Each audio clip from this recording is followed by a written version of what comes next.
Olá, meu nome é Frank Vieira. Eu vou apresentar aqui a fase 4 do Tech Challenge da turma de Arquitetura de Sistemas .NET. Eu estou no grupo 55, aqui meus dados do Discord, link da documentação e o link dos repositórios. Tanto o monolito da fase 1 e 2, como os microserviços aqui da fase 3 e 4 foram bem modificados nessa fase. E criei também um Worker Service para o requisito de mensageria. Vou iniciar contextualizando um pouco da arquitetura das primeiras fases. Primeira fase era uma arquitetura monolito, que a gente criou o localhost mesmo, a API, conectando no banco de dados. Segunda fase, a gente já evoluiu para uma infraestrutura em, em cloud, utilizando a Azure, aqui Container Apps e SQL Pass, só que a arquitetura ainda é monolítica, né? E aí, na fase 3 a gente migrou a arquitetura para microserviços. Então, a gente destrinchou aquele monolito e de acordo com os contextos delimitados, a gente criou as APIs aqui em microserviços. Então, cada API tem seu banco de dados exclusivo, né? Está utilizando uma API e tudo mais.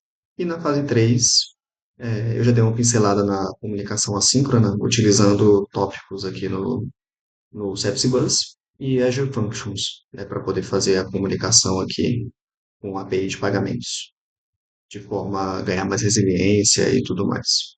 Agora, na fase 4, a ideia é migrar isso para o Kubernetes, né, para ser orquestrado pelo Kubernetes. Então, a arquitetura se mantém a mesma. Eu tenho aqui a API de usuários, jogos, pedidos e pagamentos hospedadas em clusters do Kubernetes, né?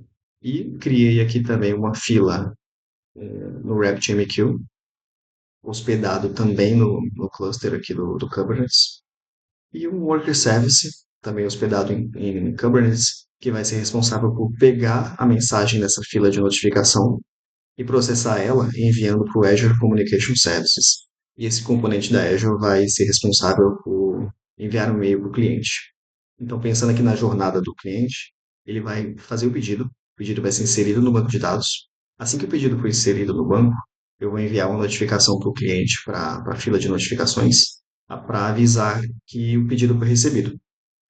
Em paralelo, a API de pedidos já vai disparar o processamento do pagamento, né, para o Service Bus.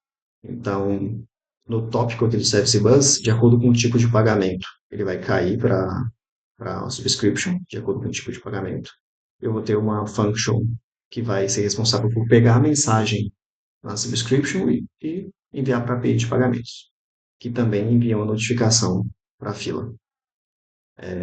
E aí, quando o pagamento for completado, eu publico uma mensagem nessa subscription falando que o pagamento foi completado e essa function é responsável por atualizar o pedido na, no ecossistema aqui de pedidos, né, no API de pedidos. E a cada atualização de status, a API de pedidos aqui, ela dispara uma notificação para o cliente, né? Então, a arquitetura da fase 4 ficou dessa forma. E um outro requisito foi otimizar as imagens Docker. Eu mudei para a versão Alpine, que reduziu em 50% de memória do tamanho das imagens. Essa imagem está sendo, as imagens estão sendo armazenadas no Azure Container Registry, que está sendo utilizada aqui para poder criar os pods, né, criar os containers. E observabilidade e log estou utilizando o Elastic. E detalhando um pouquinho mais a parte dos clusters, eu tenho 5 clusters, tenho os serviços que eu vou expor na internet, tenho os pods, né, as APIs, que vai estar dentro dos nodes, e tenho o mapeamento de configuração e segredos em cada um. Tenho também os deployments, né, que eu não coloquei aqui, e tenho o volume persistente, no caso do RabbitMQ. Então, partindo para os requisitos, eu tenho aqui a orquestração de containers, que é o principal requisito. Então, vou mostrar aqui os manifestos criados para essa API de pedidos, por exemplo. Os namespaces foi criado por ambiente. Serviço, eu tenho criado aqui, nesse exemplo eu utilizei o load balancer, que ele precisa ser exposto externamente. tem o mapeamento das portas e tudo mais. Aqui tem o mapeamento dos segredos, né? Que ele é atualizado pelo GitHub Actions, tá tudo automatizado no CI/CD. E tem o config map, que também vem do GitHub Actions. Na sequência, então, o deployment, ele é responsável por fazer o deploy ali dos pods, né? Então, eu informo o nome do container, a imagem que eu quero utilizar, e eu seto alguns limites com base no tamanho dos nodes, né? Então, com base nesse node, eu setei o limite de CPU e memória, para não ultrapassar isso. E setei também que as variáveis de ambiente precisam vir do mapeamento do config map e do secret. E tem o HPA, que ele vai fazer, que é a estratégia de autoescalonamento horizontal. Então, mínimo uma réplica, máximo 10, de acordo com essa métrica, né, que eu coloquei. Então, a métrica de CPU, se passar 60% de CPU, ele vai escalonar, fazer o scale up em 200%. E se fizer, e de acordo com as políticas daqui, conforme for diminuindo a demanda, ele vai diminuindo em um em um.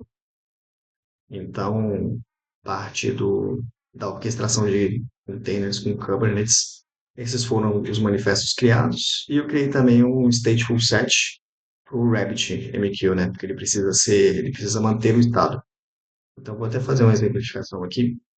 Eu tenho essa fila de development que tem 6 mensagens. Vou criar mais uma, teste, vou publicar.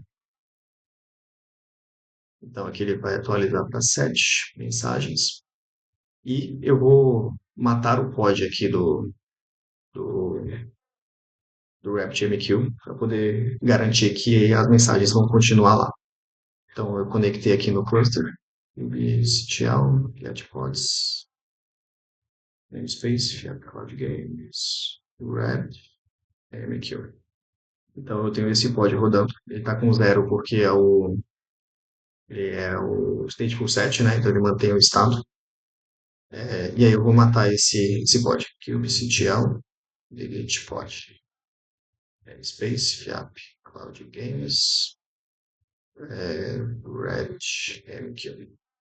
Então, deletei o pod aqui, está deletando. Se eu der um F5, ele já deve cair. Vamos ver se ele já foi criado aqui.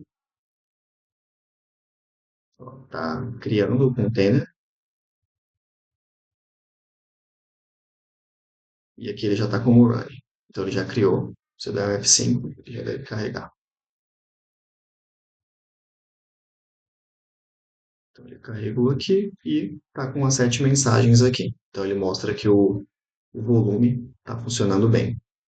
Vou mostrar também a parte do auto-scale. Aqui fiz alguns testes de carga mais cedo. E eu tenho na API de games aqui, né? No AKS de games. E essa métrica mostra, aqui eu estava rodando com 7 pods. E aí ele foi caindo conforme a demanda, né? Então aqui estava rodando com 3, aumentou para 6, 7, diminuiu para 6, 5, 4, 3 e foi diminuindo com base na demanda, né? Então, isso mostra que o auto-scale está funcionando bem. E é a principal vantagem de utilizar o Kubernetes, né? Então, a parte de orquestração de Kubernetes basicamente é isso. Vou exemplificar o fluxo mais na frente. Comunicação, outro requisito, comunicação assíncrona entre os serviços, né? Então, eu estou utilizando o Service Bus e o RabbitMQ, conforme eu mostrei aqui no desenho. Então, eu vou exemplificar o funcionamento deles também, mostrar uma funcionando. Otimização das imagens Docker. Como eu mencionei, eu estou utilizando a versão Alpine. Tem até um comando legal aqui que eu vou colocar, que ele mostra o tamanho das imagens, né? Ó, eu peguei essa API de orders, né, no ACR. Primeira versão estava com 105 MB. Depois que eu utilizei o Alpine, ele foi para 58. Então diminuiu aí 50% praticamente. E a gente sabe que no contexto de containers é muito importante ter o mais otimizado possível as imagens, né? Ganhar velocidade na hora de subir os pods e tudo mais. Então, isso aqui está funcionando bem. Eu tive que fazer algumas adaptações na aplicação para funcionar. Não funcionou de cara, mas aí deu certo.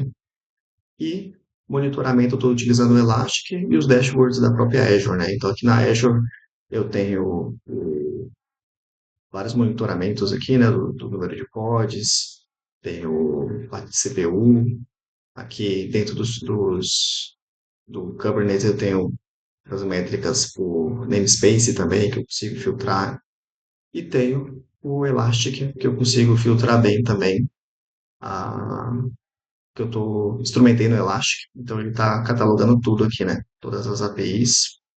Deixa eu pegar os ambientes aqui, production. Então ele está instrumentando tudo. Agora eu vou exemplificar um, um funcionamento, né? Vou fazer um login aqui na minha API de pedidos.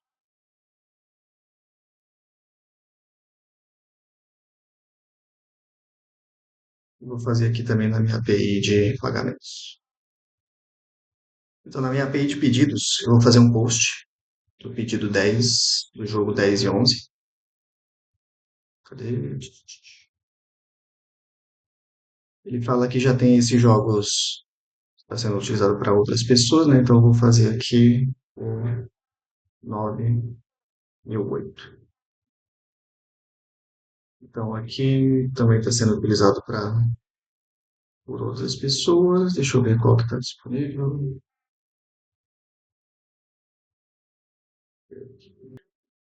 Aqui, o jogo 10 e 11, ele está dentro desse pedido que está como pago, ou seja, ele está em processamento ainda.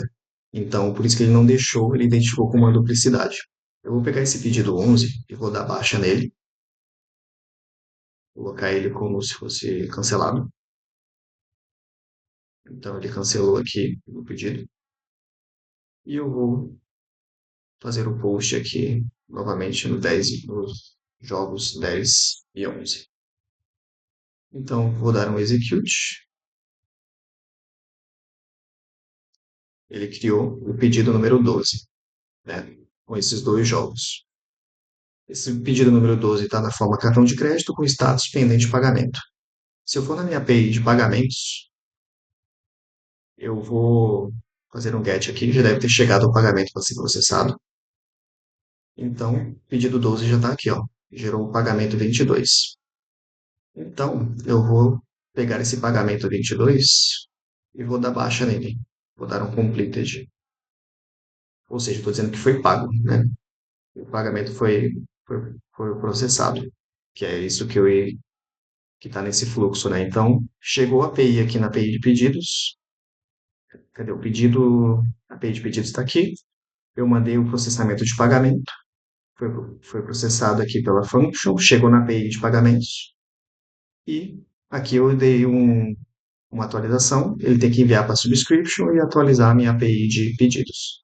Se eu vier na minha API de pedidos aqui, ó, pedido 12, ele está com o status aguardando pagamento. Se eu fizer um novo get nele, pedido 12, ele já está com status pago. Ou seja, isso mostra que o fluxo completo aqui funcionou. E a parte de notificação, ele mostra que chegou os e-mails aqui, ó. Então, pedido 12 foi recebido. Pedido 12 teve uma atualização, né? Ele mudou para o status aguardando pagamento, que é quando chegou aqui nessa API. E pedido 12 foi atualizado para pago, que foi esse último passo aqui. Então, isso mostra que a comunicação assíncrona está funcionando bem. E por fim, vou mostrar um monitoramento aqui dessa API dessa requisição que a gente acabou de fazer. Então, vou pegar o post do pedido que eu fiz, né? E aqui ele mostra, né, tudo que ele fez. Então, ele chamou a API de jogos para poder pegar o nome do jogo. Ele foi lá e colocou na fila do Service Bus, aqui, publicou na fila do RabbitMQ para gerar as notificações. E aqui ele processou, aqui é o meu worker que processou fez o envio pro e-mail, né? Então mostra que esse fluxo aqui tá funcionando bem. Então acho que eu passei por todos os tópicos aqui dos requisitos que foram solicitados. E é isso. Muito obrigado.